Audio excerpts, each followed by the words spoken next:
Welcome to Second Take Special Edition. This is part one of our two-part episode 10 series that we got going on this week. I'm Jillian Kushner. We have Armand Sadler. And we have a very special guest, Mr. College Basketball, Alex Klein. He knows everything college basketball, everything recruiting, so he's going to help us out a little bit tonight.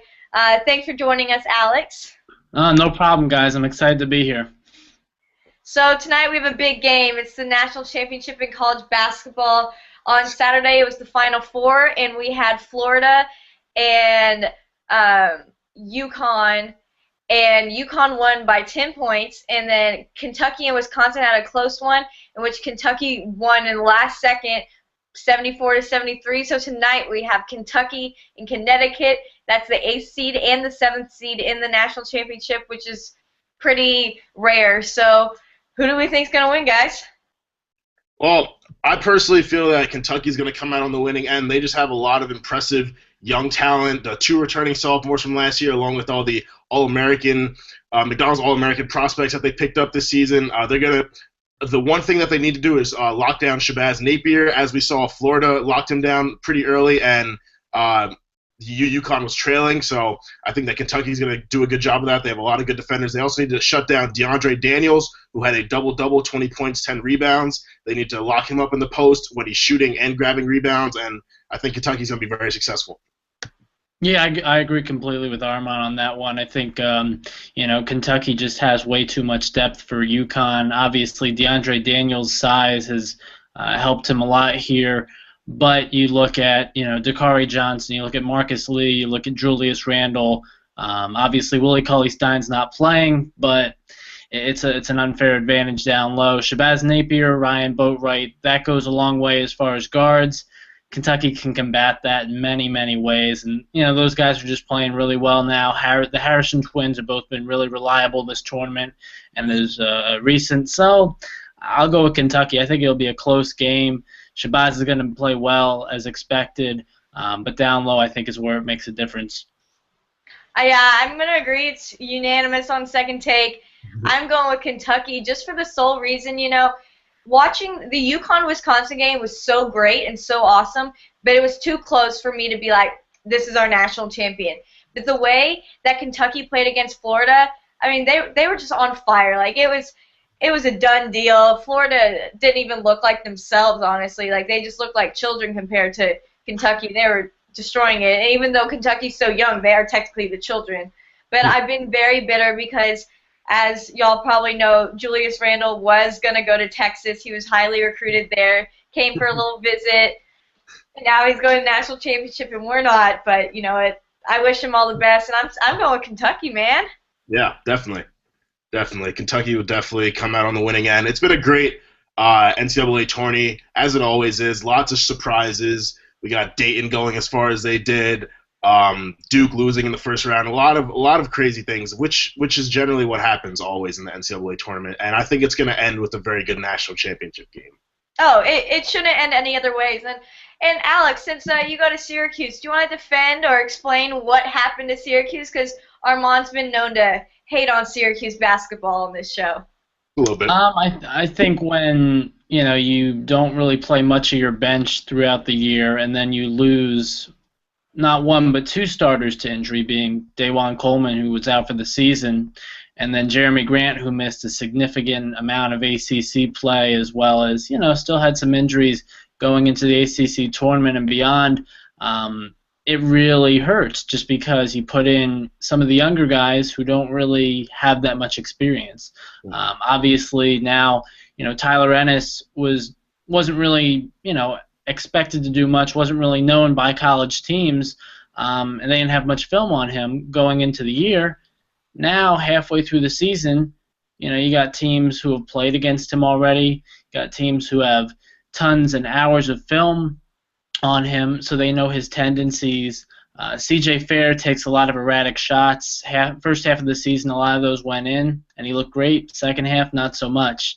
The same goes for Trevor Cooney, who can be hot and cold, and unfortunately, he has unrealistic expectations to live up to, like Andy Routens or Jerry McNamara. And he had a great season, but people will remember it for how it ended. I think it was a really impressive season. Depends who they lose. Obviously, they lost Tyler Ennis to the draft. Jeremy Grant could be next. He hasn't made a decision yet, but it's going to be tough for them to rebound for next season. So it was definitely an impressive season for them, but a little disappointing. It's a really good Dayton team, though. Especially when they're able to scout Syracuse with their assistant coach, who played under Jim Boeheim about a decade ago in Alan Griffin. So they had a little bit of an insider advantage there. Yes.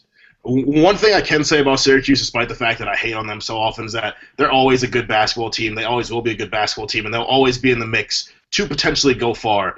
So, as many insults as I throw at them, I know they're going to be good next year, despite the fact that they're going to lose Tyler Ennis and possibly Jeremy Grant. They always tend to pick up good talent. A lot of good basketball players want to go play for Jim Boeheim at Syracuse University. So there's always high hopes for them, and as hard as I am on them, I know that they'll be good next year. What good recruits does Syracuse have coming in next year, Alex? They have Caleb Joseph coming in, as well as Chris McCullough, both 4-star recruits. McCullough will help down low in the post, even though they are pretty deep down there. But, we'll see. DaJuan Coleman's injury could extend into some of next season. So there's rumors of that. Jeremy Grant, depending on whether he leaves or not, that could definitely impact it. Caleb Joseph is definitely one player who's going to be interesting to watch next year as far as nationally. He's a true point guard. He's not ready like Tyler Ennis, but he has to have a big offseason in order to live up to big expectations. He could start at the point guard this beginning of the year. Most likely not. Most likely it'll be Michael Benajay, who transferred from Duke 2 years ago and had a decent season in his first one with Syracuse. But Joseph could emerge as a starter halfway through the year. He's definitely very underrated as a point guard. Very interesting. So, you know me and my Texas. So I know you were super impressed with Texas this year, Alex. We were just awesome. How are we going to be next year? We're not losing anybody. Yeah, no, you're not losing anyone. I think the fact that most of those guys are juniors and sophomores, it really helps. Especially after last year when a good core of the guys did end up transferring out. Now you bring back Jonathan Holmes, you bring back Cam Ridley, a number of important pieces. Could they bring in Miles Turner, the number 2 recruit in the nation for this year? It's possible. They're definitely involved. But I think the biggest thing this year was establishing that Texas basketball is back. They have a lot of key pieces. And, they're just they had a very impressive year in a very, very tough conference. You look at, Baylor, you look at Oklahoma, Oklahoma State, Kansas State, all legitimate teams there. I mean, essentially everyone except TCU was in contention to either make the tournament or made the tournament. So it was a very impressive year, and I think, it's huge as far as, Rick Barnes' future in Austin. I mean, Rick Barnes, he's already announced. Steve Patterson, our athletic director, said that Rick Barnes is back next year. I've never really been the biggest Barnes fan, and unsure about how I feel about that, but because of this season, he won his job back. And actually, just a few minutes ago, I got a notification that Marcus Smart is declaring for the NBA draft. We've already discussed Andrew Wiggins is also going. So how is that going to impact, the Big 12? Those are two, very big names in the Big 12 conference. Yeah, I think Oklahoma State now becomes, less known, less covered. They're still going to be a decent team. Obviously, I don't see them being a top 25 team. They still bring some important pieces back, like a Phil Forte, but they're probably not going to be as relevant. When it comes to Kansas, they're a team that's going to reload every year. You got Wayne Selden coming back. Obviously, they'll lose Wiggins. They'll lose Joel Embiid. They need to reassure people at the point guard spot. This year was a little tough between Frank Mason and Nadir Tharp, but they did a solid job. It just couldn't get them past the second round of the tournament. They got some great recruits coming in. Their post presence is pretty good. They got a great small forward in Kelly Oubre coming in, as well as Cliff Alexander, both of whom are going to be tremendous freshmen. Kansas won't be as good as they were this year, or at least as talented, with tons of draft stock, like really good players ready to leave for the draft. But they'll do their usual in the Big 12. Also, they're definitely a contender to win the Big 12 next year. Yeah, Alex, on the topic of the NBA draft, there's a lot of talk about Jabari Parker and his future with Duke. So do you want to shed some light on what you think he's going to do, or if if he's staying or not? Yeah, it's definitely one of those things that's kind of been 50-50 as far as whether Jabari Parker's staying or not. I think, it would be a little silly for him not to leave at this point when you're guaranteed you're going to be a top 3 to 5 pick. Next year, I know he values his education. I know he would want to win a national championship, and the fact that they're bringing in 4 McDonald's All-Americans next year goes a long way. But I just feel, like a Tyler Ennis, like a Noah Vonleh, when the money's there, it's tough to turn it down. Ultimately, I do see Jabari Parker leaving. It's nice to see someone of his caliber wrestling with this decision, because hopefully it impacts others. But I do see him leaving, whether he announces it tomorrow or next week or beyond then. Okay. Theoretically, tonight, if our predictions are right, if Kentucky wins, they got a lot of freshmen on that team. Do we have to worry about any of them leaving to go pro? Do you think they'll be like, got a national championship, I'm out, going to get that money? I'd say James Young has been kind of a guarantee to leave since the beginning of the season. They kind of have him as a lottery pick. I don't think he's earned that yet, but you look at his measurements, you look at everything else, and he's got a pretty good resume on his hand. Dakari Johnson had a great second half of the season, but look for him to stay.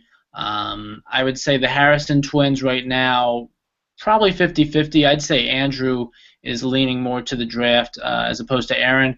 They could go together, but it all depends, how workouts go and a lot of different factors. But both of those guys have really seen their stock rise.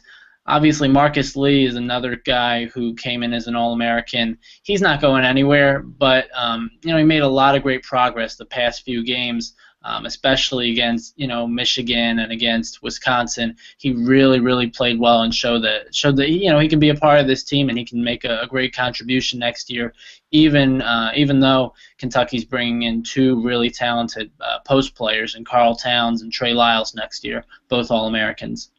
Right. Cool. Wow, Kentucky knows what they're doing when it comes to basketball. Yes. All right. We have a good idea who's going into the draft. So who is your number 1 pick in the NBA draft? I think it all depends on who gets the number 1 pick. Right now, there are probably 3 likely number 1 picks, depending on the situation. Joel Embiid, Andrew Wiggins, and Jabari Parker. If you need a small forward, then you go one or the other. If you need a big man, Joel Embiid. Right now, it looks like the Milwaukee Bucks would get it. Obviously, that can change. If the Milwaukee Bucks got it, they'd probably pick Joel Embiid, depending on, obviously he was injured towards the end of the year. Doesn't appear to be anything serious, but one never knows. If the Sixers get the number 1 pick, they already have Nerlens Noel at the big man position, so then why draft Embiid? They probably go with Wiggins or Jabari. So I see it being one of those 3. It all depends, but if the Bucks get it, I see them taking Embiid. It makes perfect sense, and you can't teach what he already has learned.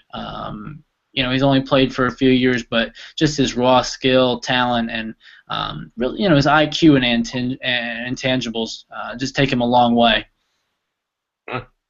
Very true, very true. So, you're all about your recruiting, about all those high school recruits coming in. Who has the best recruiting class so far? Who's going into next season strong as ever with these recruits? There are a lot of great classes. Obviously, we mentioned Duke. They boast Jahlil Okafor and Tyus Jones, 2 top 10 players, as well as Justice Winslow, another top 10 player, and a top 30 player in Grayson Allen. Look, if Jabari does come back, that's a national title contender. even without him, they're still probably a national title contender. This is one of Coach Krzyzewski's best classes in a while. On the other side of things, North Carolina has a really good one too. They got Joel Berry, they got Justin Jackson, they got Theo Pinson. Those guys are very, very talented. Louisville's bringing in a big 5-6-man class with a lot of great players. Kansas has a great 2-man class with Kelly Oubre and Cliff Alexander. Kentucky has a good one, as we mentioned before, with Lyles and Towns, as well as Devin Booker, another All-American, as well as, God forbid, a fourth All-American, and Tyler Ulis. So those are a few of the major classes. It's your typical powerhouses. They continue to reload, and it's very impressive. But it shows just the consistency and continuity. If I had to go with one sleeper class, I would have gone Marquette prior to Buzz Williams leaving. They had an impressive 5-man class, a couple 3-stars, couple 4-stars. They already lost one of their kids in Malek Harris. Buzz Williams obviously at Virginia Tech now. I think he's going to get things going there. But Marquette had a pretty good class. I don't know if they can keep all those pieces together, unfortunately. But, there are a lot of great players out there, and college basketball will be as good as it was this year. Well, we're all looking forward to that, especially since this tournament was so good. And because it was so good and so crazy, no one in the world had a correct bracket. Me and Armand have already discussed how terrible our brackets were. Armand's number champion was Duke, and mine was Michigan. Who was your champion, Alex? I had Kansas, so I wasn't too thrilled. Yeah, it was a Kansas, Arizona, Michigan State, Louisville Final Four, and so you got none of those. Yeah, well, in all fairness, did anyone expect Kentucky and UConn to be playing? Very true. Yeah, I lost a lot of money, but it is what it is. It is what it is. I know you're a college basketball guy, but last night Kevin Durant surpassed Michael Jordan's record. Straight games. I know Armand's hype. I'm hyped. He has 41 straight of 25 plus. And today Skip Bayless said this is unimpressive because he still doesn't have that great of a winning record. So I want to know y'all's thoughts on that. I was mad because Skip Bayless, I don't see you doing it. Yeah. All right. First of all, Skip Bayless, you're ridiculous. That is such a great accomplishment. Kevin Durant accomplished something that Michael Jordan did not, so that's obviously he deserves a lot of praise for that. I don't get what his comment even means about his winning record. Like, Kevin Durant and OKC have a very successful season for the past 4 seasons. They've been really good, so I don't really get where Skip Bayless is going with that. Kevin Durant's obviously about to win the MVP. I can see us going to the NBA Finals. So, I mean, Kevin Durant just continues to prove people wrong. And he's going to get that ring, and then people are going to leave him alone and move on to making fun of Melo. So I can't wait for that. I think it all comes down to, whether he can win an NBA championship. You saw how successful they were without Russell Westbrook, and then he comes back, and people are kind of skeptical, and now they're playing really well, and, both of them are going off at the same time. At the end of the day, fortunately and unfortunately, you have to measure things based on winning and success there. The stats come, but it all goes down to winning. That's why Kobe's been successful, and Bill Russell and Larry Bird, and all the greats, Shaquille O'Neal. He's setting unprecedented standards as far as scoring goes, but he's got to win, and I think this year is a big year for them. Last year and the years prior, there were certain things, but I think Kevin Durant's now at the peak of his career, even though he's only, 24, 25, where he really needs to at least get them to the conference championship, if not the NBA Finals. And, it's winnable this year. It really is. The Heat, they're not flawless. The Pacers are obviously having their struggles. After that, I mean, they handled the Spurs pretty well the other day. I think it's very winnable, but he needs to win a championship in the next year or two in order for people to calm down about his career and legacy. Very true. And I like that when Alex was listing the greats, LeBron didn't make that list, and I like that, Alex. I like that a lot. I'm agreeing. Skip Bayless is outlined for that. If you ask Kevin Durant, he's saying, "I don't care about this record." And he's made that very clear. He'll walk away and say, "I didn't win," because he's made a lot of these games that he has this record in. They didn't win, and at the end of the day, he wants that ring. And I saw a meme today. It says, "I beat Michael Jordan's record," but then it has Michael Jordan with that picture of all of his rings. And it's like, Kevin Durant can't say anything to that. No one can say anything to that, because at the end of the day, you need a championship ring. And I'm seeing a contender for the Thunder would be, the Rockets are coming in hot too. I've said multiple times I want Kevin Durant on the Rockets, and I think that's where he can win a ring, because I don't know if he can do it on the Thunder. I don't think he has a good enough of a supporting cast. Yeah, I disagree as well. I just think he's got enough around him. I mean, what more can you ask for on the Thunder? I think I don't know. I just think maybe James Harden would complement him better than Russell Westbrook. Maybe not. I don't know. You're barking up the wrong fence there. Dwight Howard, you throw in Jeremy Lin. They have something down in Houston. Jeremy Lin's been insignificant for numerous years now. Okay, well, he's still a presence on the team, and I think it's a better supporting cast than he has on the Thunder. I mean, yes, Westbrook's great and Ibaka's great, but other than that, you got, Don't forget about Thabo Sefolosha. Yeah, Joe, I completely agree with you there. I think that OKC's supporting cast is looking a lot better than it did a couple weeks ago. We have Steven Adams, who took over as center when Kendrick Perkins was out. He did a very good job. We have Reggie Jackson, who's a solid backup point guard, did a good job when Russell was out.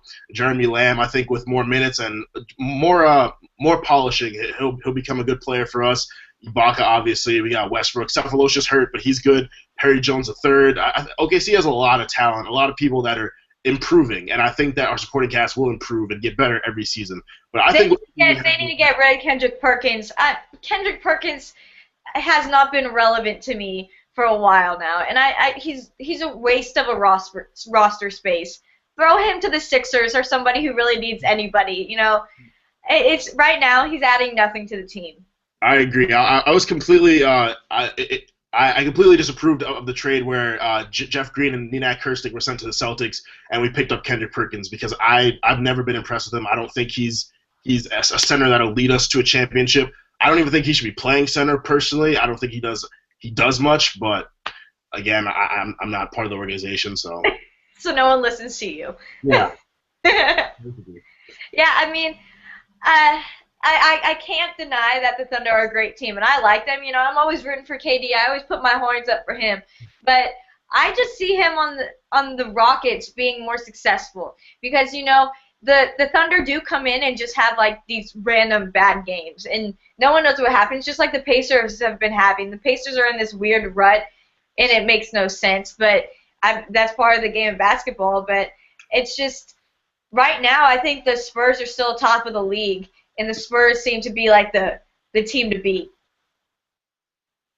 Why'd you shake your head, Armand? Well, I mean, I don't agree. I think that the Thunder are the best team in the West. They swept the Spurs in the season series, as I said last week. I don't think that the Thunder need to worry about anyone in the West. Definitely don't take a team like the Clippers or the Spurs lightly, but I think that they can beat them, and they really need to focus their attention on the Pacers or the Heat, depending on who they play. So that's my take. I mean, Spurs are number 1 in the power rankings. They're top the NBA. And everybody thinks they can repeat going to the finals. People are confident about those Spurs. I mean, you always will be. The Spurs play, in my opinion, perfect basketball in that they can take a team like OKC off their rhythm, slow it down. They have a lot of different threats. Anyone can score anytime. So, I mean, obviously you have to keep the Spurs in mind when discussing the championship, but I don't think that this year is their year. Fair enough. Okay, Alex, me and Armand have already done this, but who is on your NBA Mount Rushmore? Oh, shoot. We'll have to go, what is that, 5? Yeah. I'm not good with numbers. Bill Russell, Michael Jordan, Magic Johnson,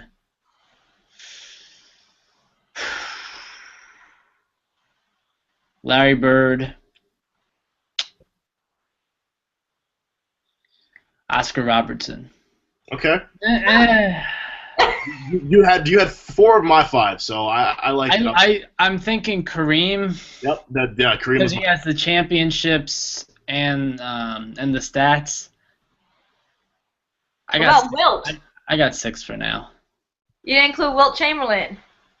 Yeah. You can make a point for him. Yeah. There's a lot of guys. Okay, who would you pick on your Mount Rushmore?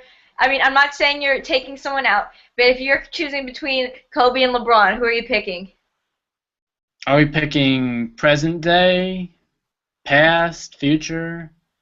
I can't tell you the future, but just overall. Is this to win a game? Any day of the week, who are you picking? I'll pick LeBron. I'll pick LeBron just because he can do more than Kobe. He can do more than Kobe in what way? Kobe's a scorer. Kobe's been a scorer. Kobe always will be a scorer. LeBron can rebound, assist, score, run the point, box out, block shots. Kobe doesn't do that stuff. Kobe doesn't do the dirty work. You want a complete player to lead your team. If you want to score, you get a score.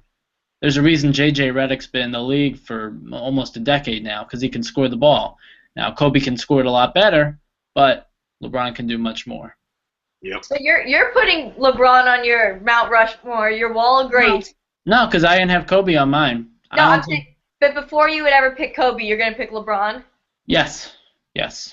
I'm shocked. He's won 2 championships. I'm not shocked. I mean, LeBron, as Alex emphasized, and as I said in our debate several weeks ago, LeBron is a more complete player than Kobe Bryant is. LeBron can defend any position on the court. He guards point guards. He can lock up centers, disrupt them in the post. He can guard the perimeter. He can do a lot of different things that a lot of different players can only do. Like, some players only defend, only shoot threes, only guard centers. LeBron literally does it all. So that's why I agree with Alex. I mean, Kobe can do it all. There were days when he was still defending. He was doing all that.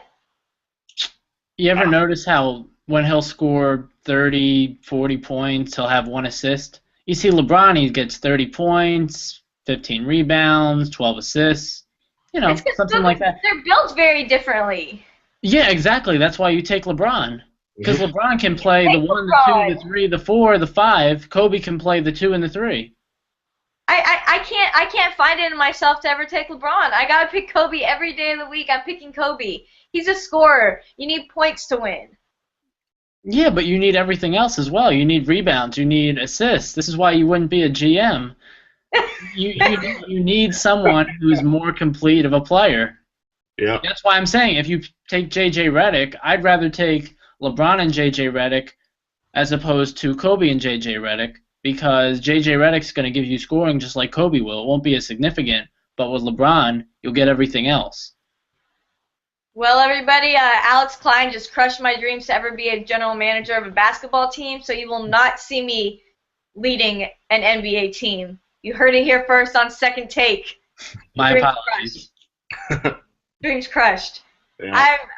I'm not gonna lie. You have me shocked because you put J.J. Redick and Kobe in the same conversation. Painful to me. A scorer is a scorer. If it looks like a duck and it quacks like a duck, it's a duck. All right. You can't argue with that now, can you? No, you can't. All right, Armand, you got any more burning questions for our college basketball analyst over here? No, I'm good. I appreciate Alex coming on. It was nice to have a conversation with a fan of Syracuse. I love to make them angry. I don't think I did a good enough job, but maybe next year we'll bring him on Second Take again, and I can hurt some feelings discussing Syracuse and how bad of a team they are. Without a doubt. I think Alex is already ready for that conversation. Alex, thank you so much for coming on. No, always good talking to you. We'll have you back on. Maybe for the NBA draft we'll have you back. Figure out who's going where, and you're gonna pave the way for us. No problem, guys. Anytime. I appreciate it. All right, guys. Thanks for tuning in. You'll see us on Friday again. Yep, big announcement. We are doing 2 episodes, as Jill said. This is a 2-part series for week 10 of Second Take. Really excited to have made it through 10 weeks of this. We have another episode coming for you. It is 10 themed. We're top 10 lists just coming at you every 10 minutes, just 10s everywhere, just lots of 10s. So we're really excited about it. We will see you in a few days. Enjoy the national championship game. It's set to tip off at 9:10 Eastern time. And go Kentucky. Welcome back to Second Take. It is episode 10, part 2. It is Casual Friday. We're in t-shirts. We hope y'all got the memo and y'all are wearing t-shirts. We're so happy that this is our 10th episode, the special edition, part 2. How you feeling, Armand? How you feeling? Feeling good. In my best LeBron James impression, not 1, not 2, not 3, not 4, not 5, not 6, not 7, not 8, not 9, but 10 episodes of Second Take. I'm so excited to be in our 10th week. It's been a phenomenal experience working with Jillian, telling you all about something that we both love, and I'm so excited that we are in Casual Fridays for our 10th episode, part 2. We did one Monday. It was awesome. Brought Alex Klein in from Syracuse. I had a really good time talking to him, and I'm just really excited about this episode. So let's get right into it, Joe.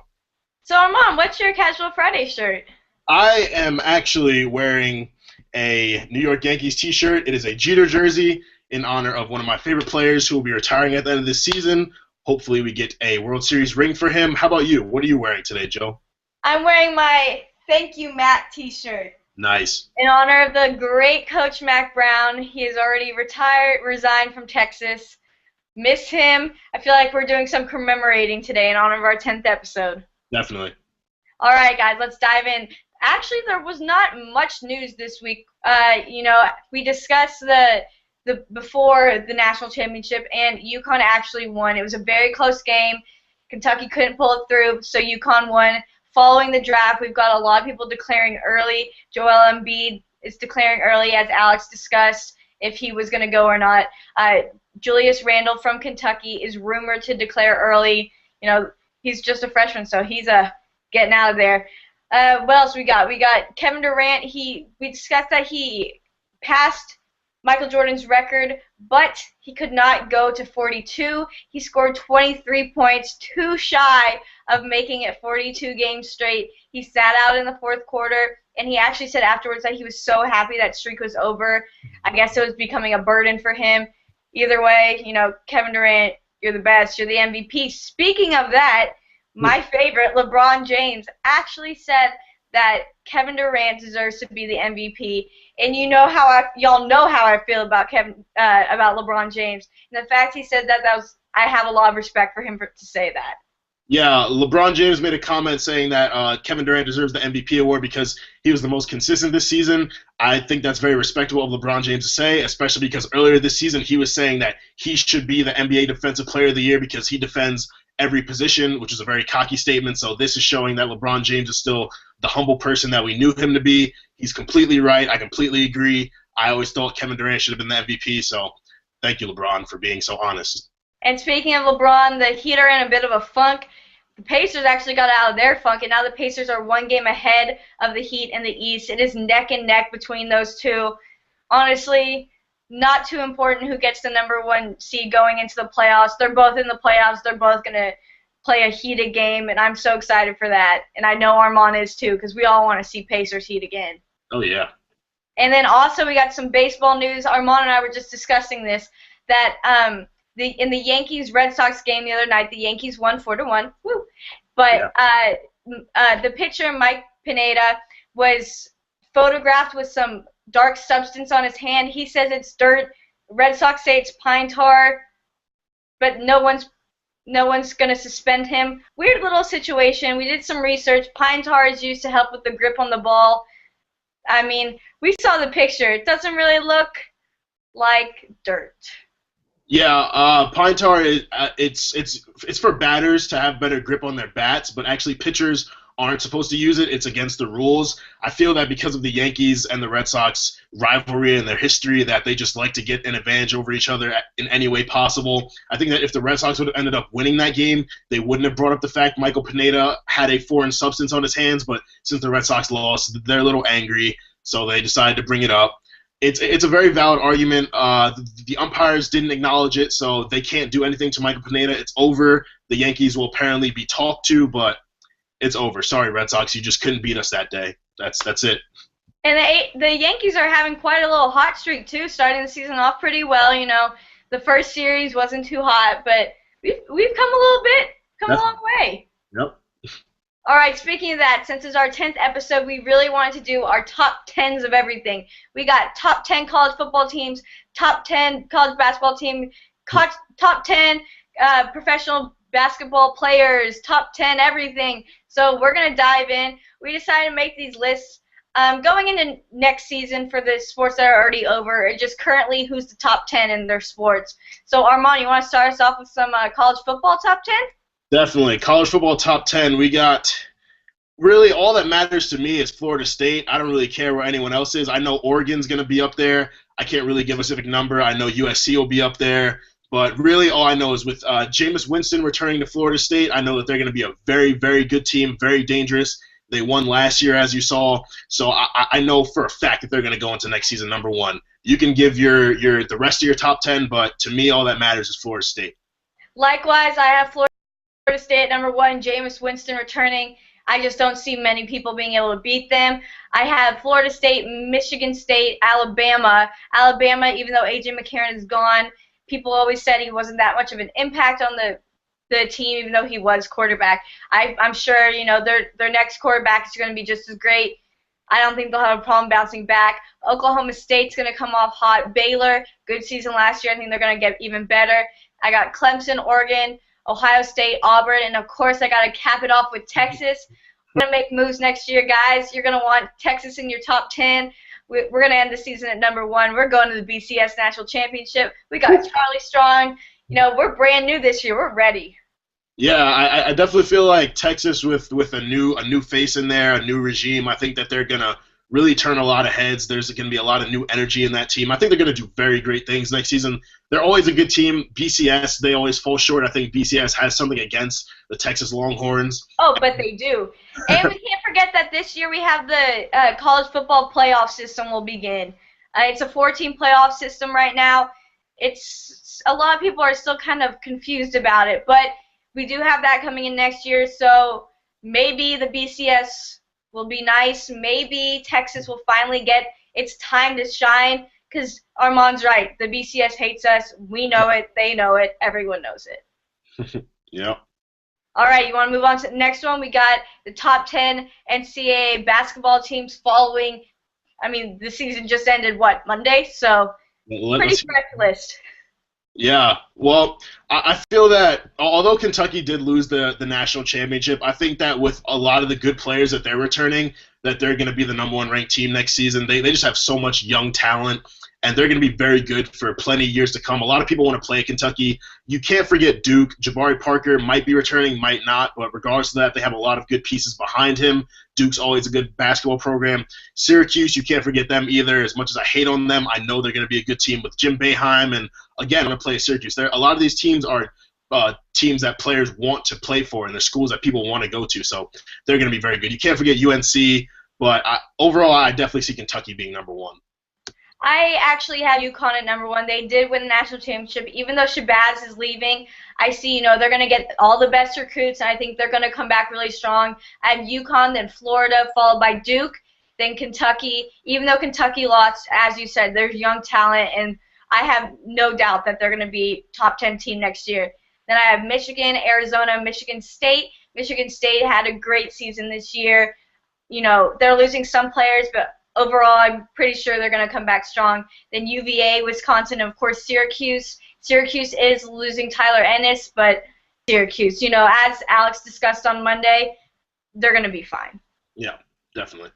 All right, and here's something we really debated on was the MLB players. I'm going to let you go first, Armand. Yeah, sure. Well, as a big MLB fan, I watch headlines, I watch baseball, I pay attention to a lot of ability, but I pay attention to who is turning heads. So my number one player in the MLB right now is Mike Trout. He's very young, clearly, but he's the best player on the Angels. He's the best player in the MLB. He's such a great defender in the outfield. He's a great base runner. He's a great hitter. He's a threat. And you can't have a top 10 list without having the person who just got the biggest contract ever in the MLB, I believe, with Miguel Cabrera. Very good infielder, amazing hitter, such a threat. He's the heart of the Detroit Tigers. And along with that, my third pick is Justin Verlander, pitcher for the Detroit Tigers. In my opinion, the best pitcher in the MLB. Talented, strikeout machine, ERA is always low. He always does great things. Andrew McCutchen from the Pittsburgh Pirates, doing great things in the outfield, also a great hitter, one of the best players in the NL. Prince Fielder, great hitter, slow, but he pulled off a few inside the park home runs a couple seasons ago, so don't doubt his base running abilities. Clayton Kershaw, great pitcher for the Dodgers, the heart of their rotation. Chris Davis, otherwise known as Crush Davis, best player in the Orioles, such a great hitter, made such noise in the first half of the season last year. I believe he had 33 home runs in the All-Star break. Like, it's crazy. Bryce Harper from the Washington Nationals, another young talent, came in at the same time as Mike Trout. He's only 2 years older than me, and he's one of the best players in the MLB, which is crazy. I dreamed of playing in the MLB. I don't think I could be doing what Bryce Harper's doing right now, so it hurts, but I'm past it. Buster Posey, catcher for the Giants, 2 World Series in his first 3 seasons. Crazy. Great player, and I can't have a top 10 list without having the man Derek Jeter on there. Still one of the best to be doing it. Still hanging with these young guys. Great hitter, great fielder. He's the captain. He's going to go out with a bang this season, and that's my list.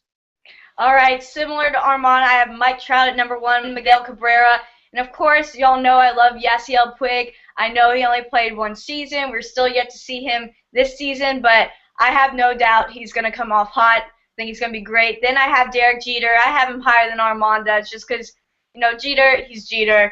It is his last season. I'm putting him up high at the top because he deserves it. Then, sadly, I did put Robinson Cano. As sad as I am that he left us, I got to give credit where credit is due. Then I have Adrian Beltre.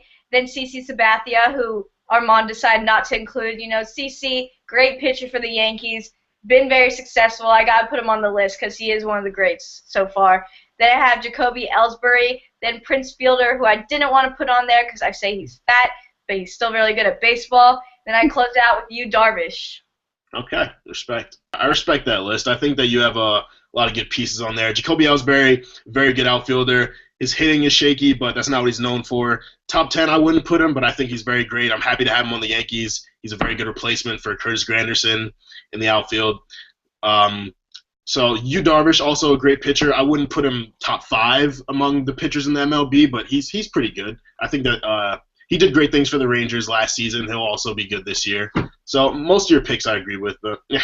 Oh, okay. I'm glad I finally got Armand's approval. I'm going to dive in. I'm going to start it off with the top NBA players because I know we're about to fight about this. We got Kevin Durant at number 1, followed by LeBron James, the man, Kobe Bryant, Paul George, James Harden, Blake Griffin, my man, Dwight Howard, Tony Parker, Russell Westbrook, and closing it off with Chris Paul. All right. Well, I have a few gripes with your list. I'm going to say mine first, and then I'll get to what my issues are with your list. My top NBA players are, as much as I love Kevin Durant, I know LeBron James is a better basketball player than him overall, so LeBron James is my number 1. Then, of course, Kevin Durant. Carmelo Anthony, who you left off your list, I'll get to that. Chris Paul, Paul George, James Harden, Dirk Nowitzki, one of the best power forwards to ever play in the NBA, Tony Parker, LaMarcus Aldridge, and Russell Westbrook. Now my issues with your list. Yes, I left off Kobe, and I feel that Kobe is one of the greatest to play in the NBA. 5 rings, MVP, so many accolades. He's one of the best, but ability-wise, he's not up there with all these guys who are doing so great in the NBA right now. Kobe's been injured a lot. He's slowed down. His game has changed, and I don't think he's top 10 anymore. You left Carmelo off, and I have a problem with that. Carmelo Anthony is one of the best pure scorers in the NBA. There's a toss-up between him and Kevin Durant. I think Kevin Durant is better, but the way Carmelo Anthony gets to the basket and scores at will, it's second to none except KD sometimes. So I really don't think you could leave Carmelo off a list of the top 10 players in the NBA. I also left off Tim Duncan. That was very hard to do. He's the best player in the last decade, according to some people. I would agree that he is definitely one of the best in the last decade. But I think that Dirk Nowitzki is just such a dynamic scorer that you can't put Tim Duncan over Dirk. And LaMarcus Aldridge is also just overall an amazing player. He played for Texas, so I'm sure Jill agrees that he's very talented. and deserves to be up there. And I think he deserves a better team. I think the Blazers are a very good team with Damian Lillard and Nicholas Batum, but I don't think they're going to win a ring anytime soon, so I would suggest for LaMarcus Aldridge to leave, but, I mean, who knows? We'll see. All right, leaving Kobe off of that list is disrespectful. Kobe will always be on my list. I don't care how long he's been hurt. When he comes back next season, he's going to be just as good as he's ever been. He's pushing for Mike D'Antoni to get fired. He's going to get a new coach because when Kobe says jump, you jump. And he's Kobe Bryant. You cannot say he cannot match the talent of these other young guys. He can play like a young guy. He scores. He drives to the basket. He does everything you need him to do. So disrespectful to not include him and disrespectful to say that he is not as good as these young guys. He can play these guys any day, any time. You need to have some respect for your elders because Kobe Bryant is the man. I'm not saying that right now he's the bomb, but coming into next season, he is going to be up there. The Lakers will be back in the mix. They need Kobe Bryant. They need their leader. They will draft some good players. Kobe Bryant is still Kobe Bryant. That has not changed. He has grown. He has adapted his game to how he's changed as a player and changed as a person. That's what happens in life. He now knows how to play smarter. Yeah, he doesn't do those little, pretty plays like LeBron does, like going and dunking all crazy, because he knows he's older, his body won't like that as much. I get it. You have to mature sometimes. I feel it, Kobe. I have a bad knee too. We got this. Anyways, he is still Kobe Bryant. He just plays smarter. He's still the best shooter. No one can shoot like Kobe Bryant. It's a known fact. That is done. You are wrong because Kobe deserves to be on that list. As far as leaving Carmelo out, I mean, I couldn't fit everybody on a top 10 list. Carmelo definitely would have been next on the list. I wanted to include more defensive guys. Of course, I had to include Dwight Howard. Dwight Howard is my boy. He's my favorite. Had to include him. I had to include Blake Griffin because to leave him off the list is it's not smart because he honestly is emerging as one of a very strong player. He's very good on defense and he knows how to score. He gives me the pretty plays that I like to see. I just said Kobe doesn't do that, but that's okay because I got Blake Griffin also in LA to show me how to do it. And Blake Griffin's fun to watch. He is a great player. The Clippers have been extremely successful with him and Chris Paul. Chris Paul also made the list. He's Chris Paul. He's awesome. As far as I couldn't put Dirk Nowitzki on there. He would have made it if it was a top 15, I'm sure. But other than that, sorry Carmelo, you didn't make the list, but you were next. I'm sorry, you were next. So you included Blake Griffin on your top 10 list, even though he was a Sooner. It's very interesting to me. Sometimes I gotta grow up. I gotta get over it. When they get to that point, he doesn't really affiliate much with OU. When he does, I don't like him. But as you know, I'm also a huge Adrian Peterson fan, which brings us into our top NFL player list. And how else would I start it off but with Adrian Peterson, followed by your man Peyton Manning, Richard Sherman, Jamal Charles, Hookem, Tom Brady, Demaryius Thomas, Anquan Bolden, Earl Thomas, Hookem, Cam Newton, and Sean Jackson. All right, I respect that list. I think that we had a lot of similar people on there. My list, in my opinion, you can't start off a top 10 NFL player list without putting Peyton Manning up there. One of, if not the greatest quarterbacks ever played in the NFL.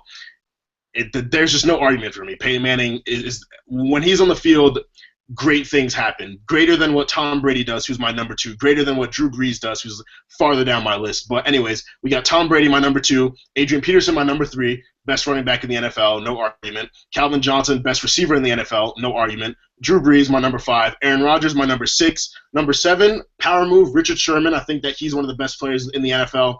2-time All-Pro, you can't overlook that. Jimmy Graham, best tight end in the NFL. As long as he's healthy, he's amazing. Russell Wilson, in my opinion, top quarterback in the NFL. I think that in 2 seasons he's established himself as a quarterback who plays similarly to a veteran like Drew Brees or Peyton Manning. He's his composure, his confidence, his leadership, his patience. He's great. And then Colin Kaepernick, who's not the same player as Russell Wilson, but he's made the 49ers very elite, and he's an elite quarterback. And his dual threat abilities only make him better. So I think that you can't have a top 10 list without having Colin Kaepernick up there.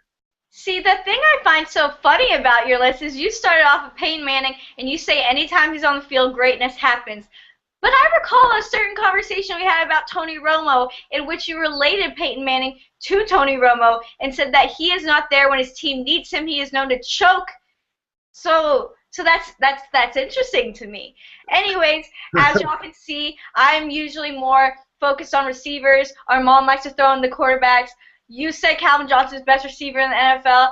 Everybody says that. For some reason, I'm the only one who thinks Anquan Boldin's the best.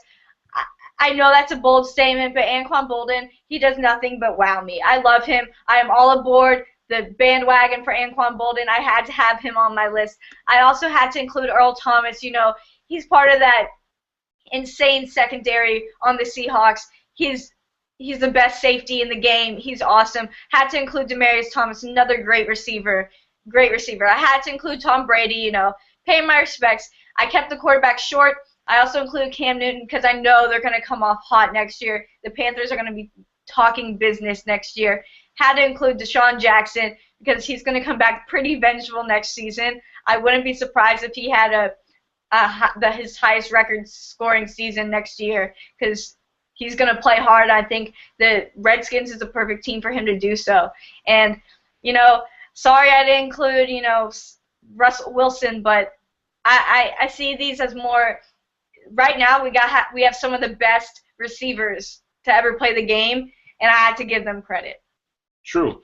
I want to harp on the point that you made about my comments about Peyton Manning. Joe just loves to call me out, but I know you're just trying to make me a better analyst, so I appreciate it. I did make points about Peyton Manning not coming up in the clutch, and I stand by those, and I always stand by those. Even though Peyton is one of the greatest quarterbacks in the NFL based on ability, based on the things he does on the field, the way he dissects defenses, he does lack that clutch ability that his brother Eli seems to have sometimes. So that's one thing that I feel Peyton has lacked a lot of his career. I've always hoped that perhaps he'd get more composure or calm down. It seems like he tries to force passes in when it's urgent. So that's one thing. That's one negative I have about Peyton Manning, of my very few negatives.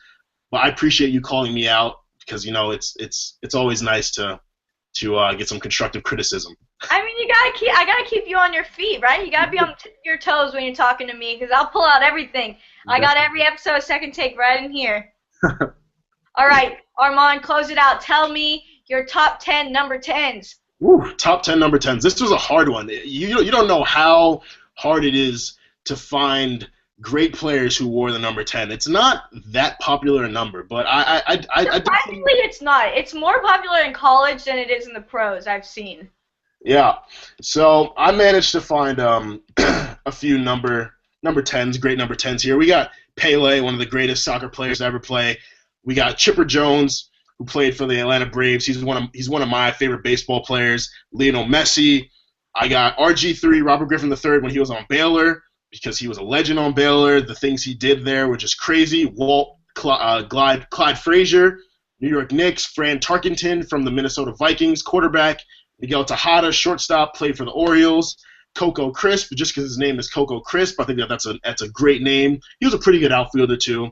Adam Jones from the Orioles, young guy doing really great things. And another one of my favorite players, I actually made my batting stance after him in 4th grade. Gary Sheffield, we all know him for his shaking bat, so you can't leave him off a list of the best number 10s. All right, I personally think my list is a lot better.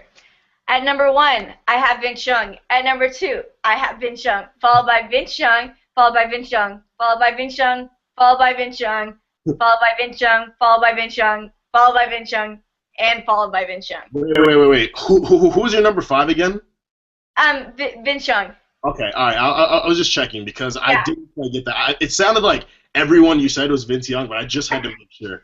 No, of course everyone I said was Vince Young. Vince Young is the greatest number 10 to ever wear the jersey. He is Vince Young. He is the greatest. He was one of the greatest players to ever play college football. If you want to argue that, I could go all day because he's Vince Young.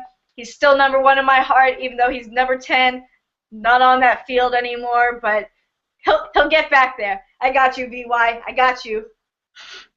Yeah, well, one thing you can always count on Second Take is Joe's Longhorn bias to come out, but I do agree Vince Young was a great quarterback for the Texas Longhorns. He had some success in the NFL when he played. He unfortunately had a lot of issues with different teams he went to. The 2005 BCS National Championship game will forever be legendary. That'll cement Vince Young's legacy as one of the greatest number 10s, one of the greatest ever played for the Texas Longhorns. I had to leave him off my list. There are a lot of players, I think, quarterbacks and NFL players who were the number 10 who are better than him, but Vince Young is an honorable mention. I'll give him an honorable mention. I'm going to send this to VY, and I'm going to have him come and talk to you, because you cannot have a top 10 number 10 list without Vince Young. He is the number 10. There's a reason no one else at Texas wears number 10, because we retired it, because he is the only number 10 to us. So remember that when you think of number 10s, you better think Vince Young, because he is the number 10. All right, we'll do. All right, guys, thank you so much for tuning in to not just one episode of episode 10, but 2. Yeah. It's a special edition. We had fun. We hope y'all had fun. We hope you enjoy it. We'll see you next week for episode 11. This is just crazy how long this is going on for, but one day we'll be at episode 100. Yeah, it was a great week. I've loved doing this show so far. I've loved working with Jillian. I've loved talking to all of you, as I said before. I look forward to episode 20, episode 100, episode 1,000. I want this to continue for years until I'm finally working for ESPN. So, I mean, Jill and I will be here every Friday, 3 p.m. You know where to turn in. Enjoy the rest of your afternoon.